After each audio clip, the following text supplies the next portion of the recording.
টেকেলি পিঠা আৰু লাল চাহ মেইন হয়।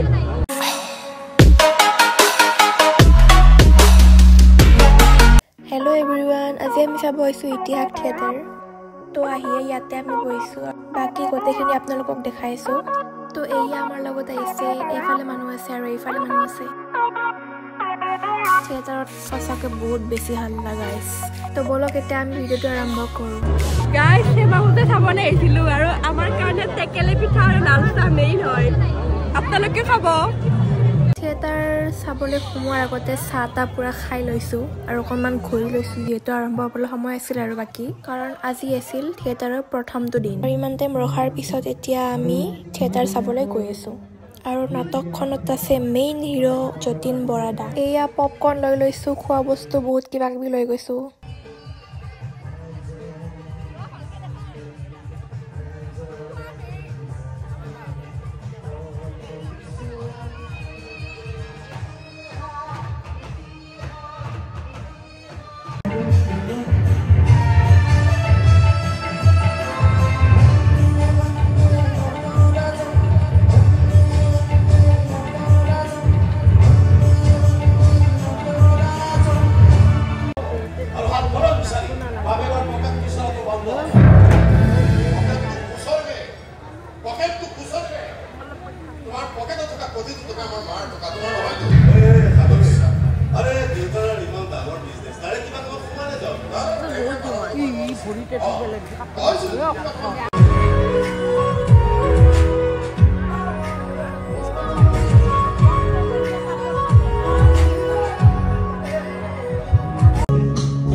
সঁচাকৈ লাগিছে নে কি একো ধৰিব পৰা নাই, একদম ৰিয়েল নিচিনা লাগিছে।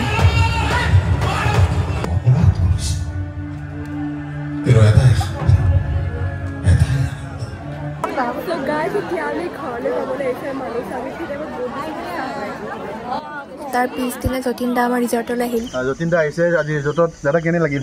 খুব ভাল লাগিল। মই মানে প্ৰথমবাৰৰ কাৰণে এনেকুৱা এটা এৰিয়াটোত আৰু এনেকুৱা এটা সুন্দৰ পৰিৱেশ আৰু ভাল লাগিছে। যিসকলে মাছ মাৰি ভাল পায় বা ফিচিং যিসকলে ভাল পায় তেওঁলোকে ইয়াত ভাল পাব। ব'টিঙো আছে আৰু ব'টিং আছে, সুন্দৰ ধুনীয়া এটা এনভাইৰনমেণ্ট। সকলোৱে আহক এই ৰিজৰ্টখনত, ভাল লাগিছে। মই ফাৰ্ষ্ট টাইম আহিছোঁ আৰু তোমাৰ লগতো মোৰ বহুত পুৰণা চিনাকি তেওঁ এটা নতুন প্ৰচেষ্টা হাতত লৈছে আৰু মই ভাবোঁ এই ধৰণৰ এনভাইৰনমেণ্টে এৰিয়াটো যথেষ্ট মানুহ দেখিছোঁ সমাগম হৈছে আৰু শুভেচ্ছা থাকিল ভাল হওক তাকে কামনা কৰোঁ থেংক ইউ